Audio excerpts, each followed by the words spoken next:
being charismatic, being able to open up a conversation with anybody, being mysterious, funny, confident, all of those things, I used to think growing up that you had to be born with it, that it was something that you naturally had. And to an extent, that's true, but it's not the full story. In fact, I believe that if you're not born with it and you start working on it and you do the things that will allow you to have the same confidence level, the same skill set as these quote-unquote naturals, you'll actually end up becoming better than them. And I'll explain why that is in just a few minutes.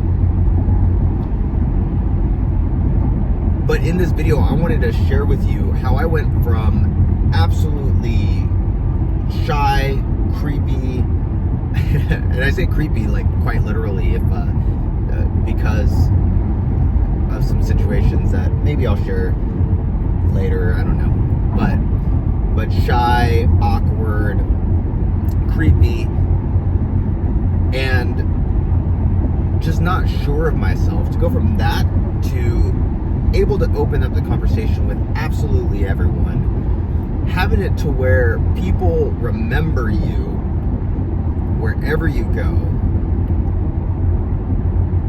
to the point where often you'll have people missing you that you had just met, but to them it feels like you've known them for years.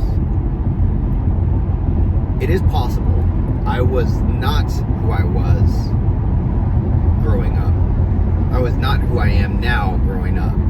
And so I wanted to share some of the tips and tricks that I made and I did to really grow this skill set where you'll become even more powerful or more charismatic than a lot of the people that you might hold up on a pedestal right now. So let's get into it. For me, growing up, I had a lot of things against me when it came to social skills. I was naturally shy, naturally introverted, and I enjoyed being in my head all the time. And I still do. I enjoy thinking. I think a lot.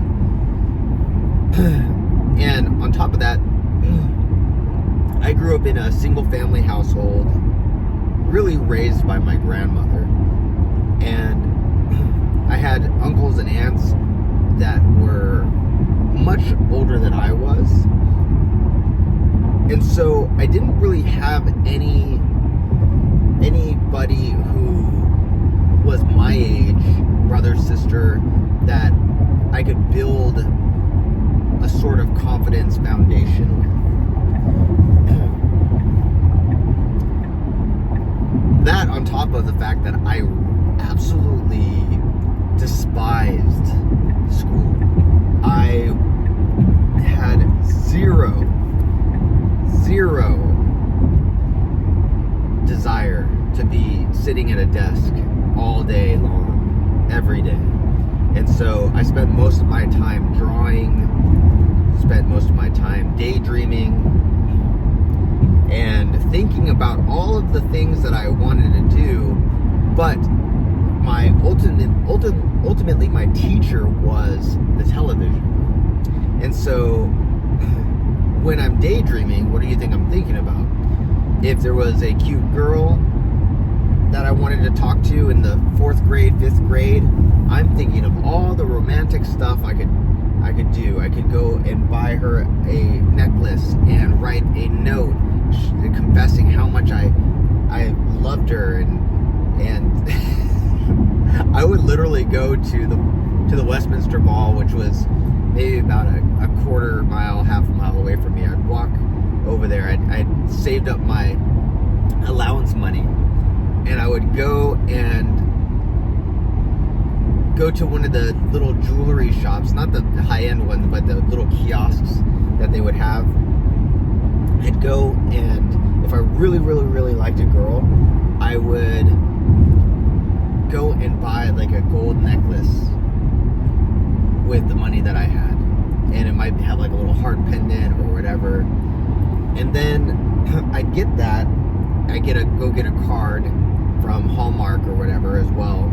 And then I'd write in the card and just confess how much I loved her, how much I thought about her, and if I had dreams about her, or things like that. And as you would guess, every single time I did that, what do you think the result was? The result was not what I had in mind. It would usually be something like, no, I only see you as a friend, I only see you, I have a boyfriend, or whatever it might be, right? Not the result that I absolutely I had in my mind, because TV told me this is the stuff that you were supposed to do, right? And same thing with friends and being funny. All of my humor, the way that I would try and tell stories, or the way that I would try and be funny, was the same way that you would try to be funny in a sitcom or in a cartoon. And while that might work in a sitcom, in the real world, nobody talks that way. Nobody talks the way you would find in Family Matters or Full House. Nobody really talks that way. That's all acting. That's all hyperbolic. That's all done in a way to evoke emotion. And then the laughter that comes from it is really that canned laughter track. And so a lot of the times when they say something, it's not really even that funny, right?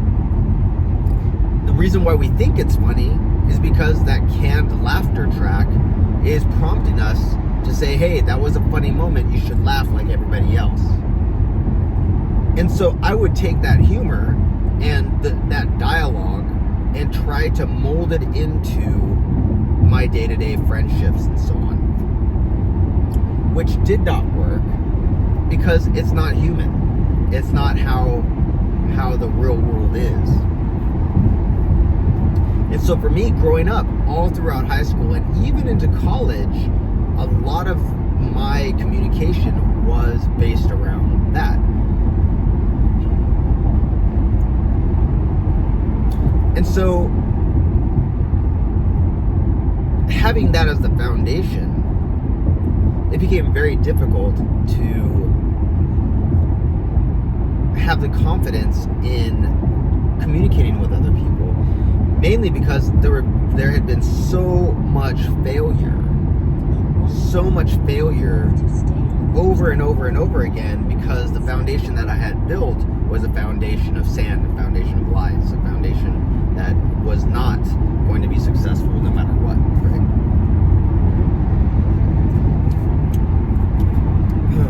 Fast forward to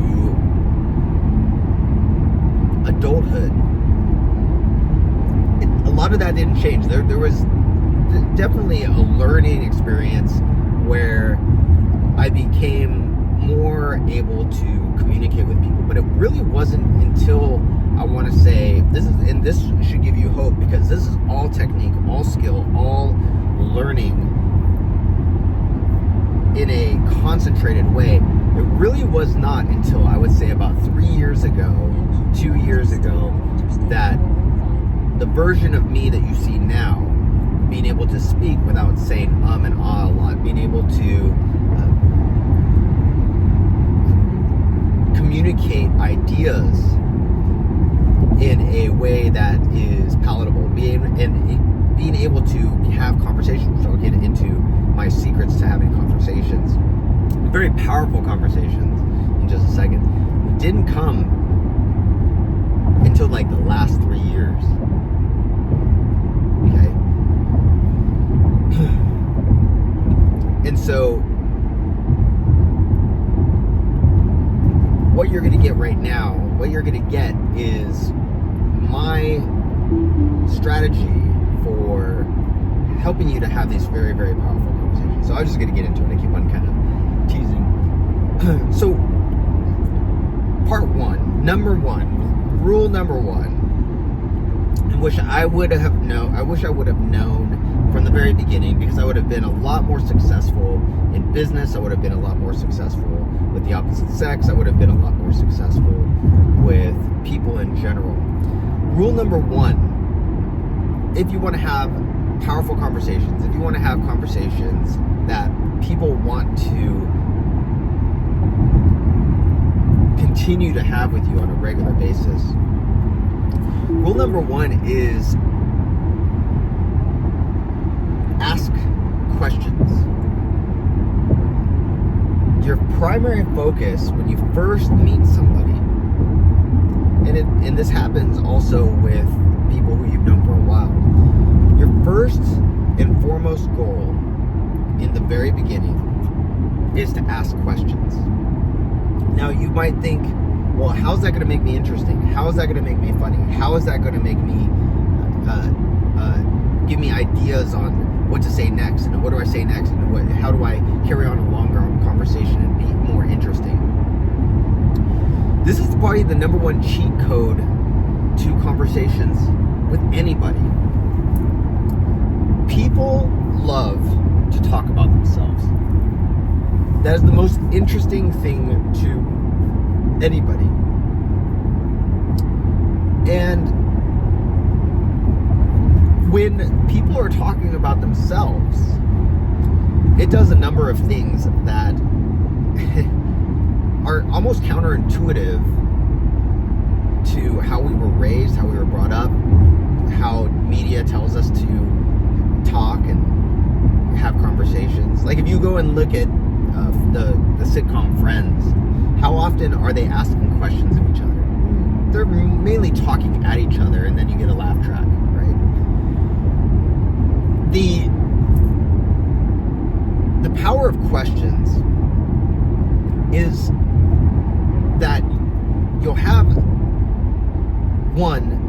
the most interesting topic talked about. That interesting topic is the person. Very rarely are you going to have a person not want to talk about themselves. But the cool thing is, if that's the case, they don't want to talk, then you know not to even waste your time. So this kind of later on helps you with being able to gauge energy, gauge interest, and so on and so forth. But when you start asking about them, they are now going to be talking about something interesting. No matter what, it by default, it is going to be something that they are interested in, and that is sharing about themselves. Some people are not interested in rap music. Some people are not interested in rock music. Some people are not interested in computers. Some people are not interested in quantum physics. But everybody is interested in talking about themselves and in themselves and sharing their story, sharing their world. And so by default, you're talking about something interesting. Now, for you, it's interesting because you are going to be able to find out more about this person. For them, it's interesting because they enjoy sharing their story. So right off the bat, you're starting off this connection with something positive, very positive.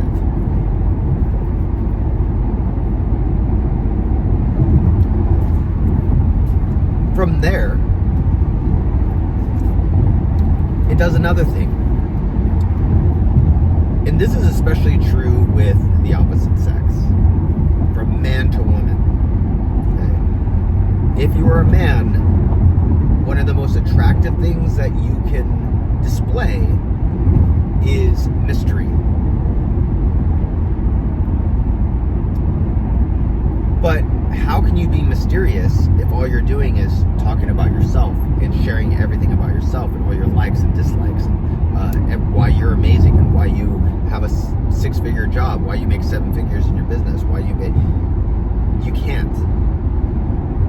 And let's say you start talking about yourself immediately, or you start talking about something and you're just talking, and you're trying to be mysterious. A lot of the times, if you try to be mysterious, it comes across as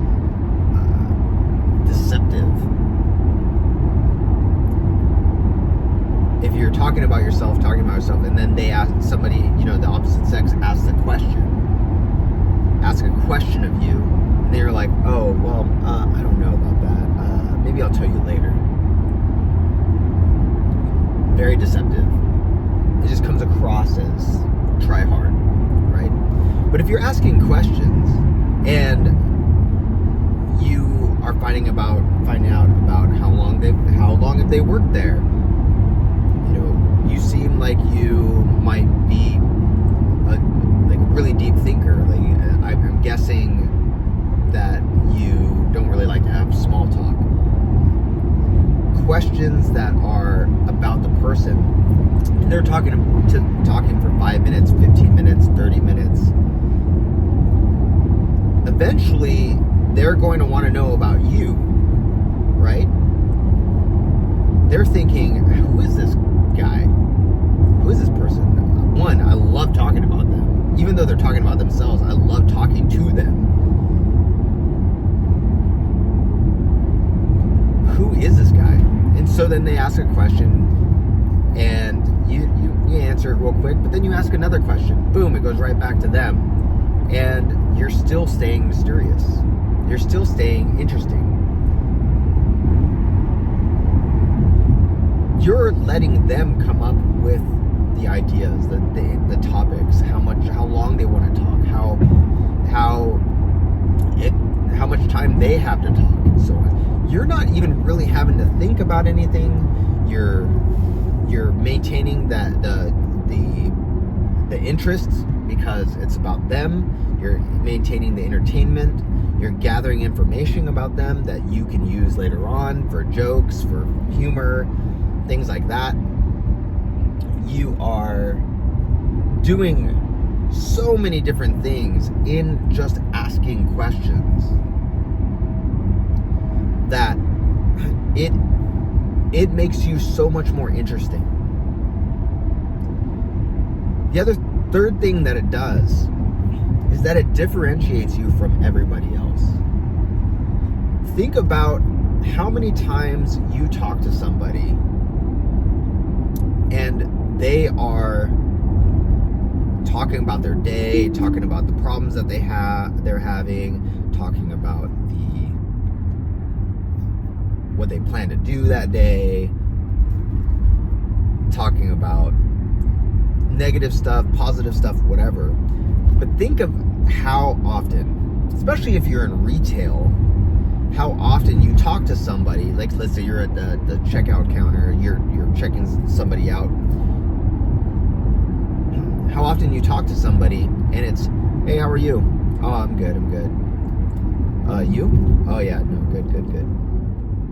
All right, that'll be $17.50. All right, cool. Oh yeah, love the weather. It's good. Yeah, no, it's great. All right, do you want a bag? No, I'm good. All right, cool. All right, well, have a nice day. Out of 100 people, I would venture to say maybe at most, this is max, maybe at most 5 people would be asking questions of you, finding out about you.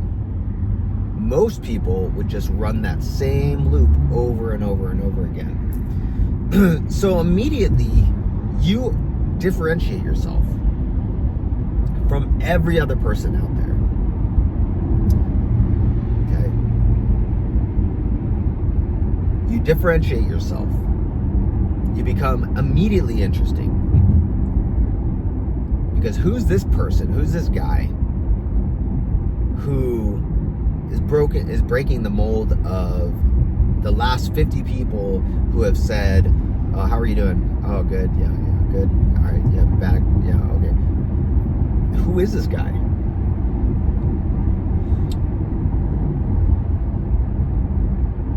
You become very, very different than everybody else.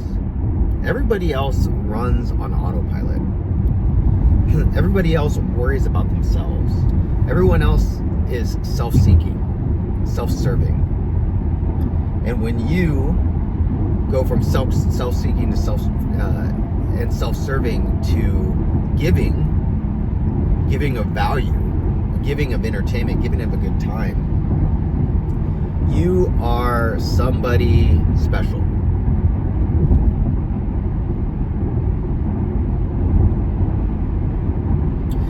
And so, if you want to be more interesting, if you want to have conversations that allow you to display who you are, allow you to practice being more social, the more questions you ask, the better. You're going to start learning how to ask good questions. You're going to start learning how to ask better questions. And you're going to learn, because here's the thing, is that all of this is practice. You cannot get better at talking with people without practicing. You cannot get better at talking with people without taking the risk of being told that you are not you. I've never been told. I've never had like a really, really bad situation. But there has been where I've tried to ask questions and the person just kind of, you can tell when they shut you down, you know?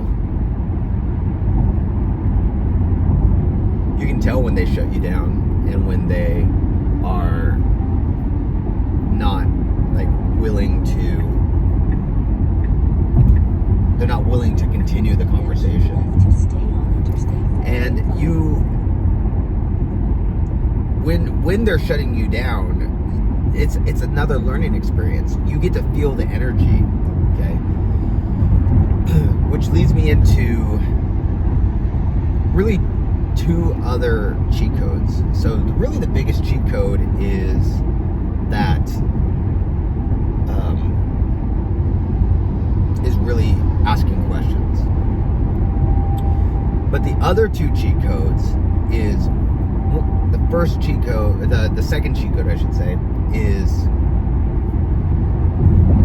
your nonverbal skills are more important than your verbal. So as you're asking questions, what is really happening is that you are allowing yourself to become better at your nonverbal skills. The other person is actually helping you because you're not having to think about what to say. You're not having to think about being interesting. You're not having to think about being funny or anything like that. They're helping you to practice the most important thing because you're listening. And when you're listening, you have to nod. You have to, you're going to be standing a certain way. You're going to be able to feel your body. You can practice feeling your body. Practice feeling grounded. Practice feeling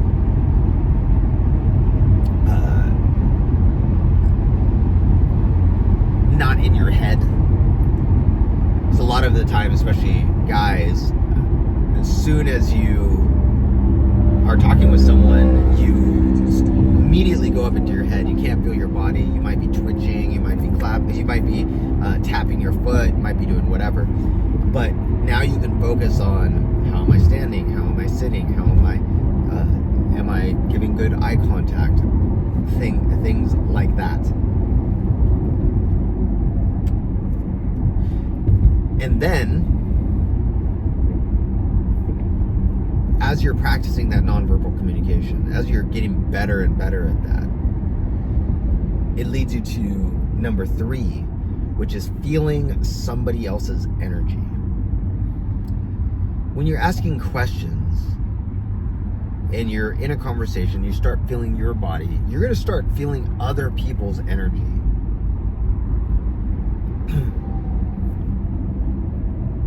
You're going to start feeling, as somebody's talking to you, are they open to you? Are they closed to you? Are they closed not necessarily to you, but maybe they're sad or angry, or maybe they're extremely open to you. you're going to be able to feel that energy. And when you get good at the nonverbal communication, feeling your body and asking questions, a lot of the time you're going to notice that a lot of communication, a lot of what people are thinking about you comes from the energy that they have toward you. There are so many times where I'll go up. It was fun. Like, so for example,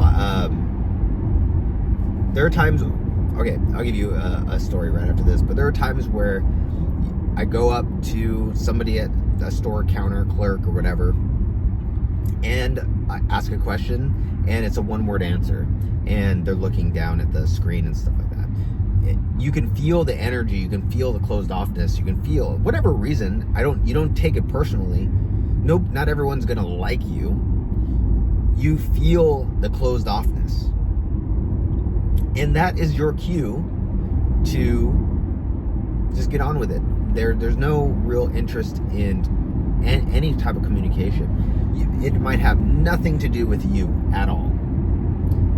They on the next day they might totally want to talk to you, but at that moment something happened or something's happening where their energy is completely closed off to you.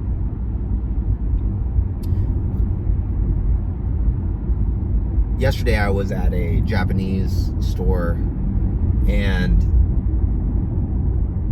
there was a barista there, small little Asian girl, and I go up and I go to my order, and she's like, "Oh my gosh, I like your change. I love what kind of stone is that?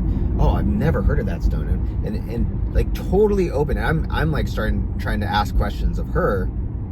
She's like asking questions of me, and her energy was basically like super open to talking, and you can feel it, and to the point where I'm like, I just want my coffee.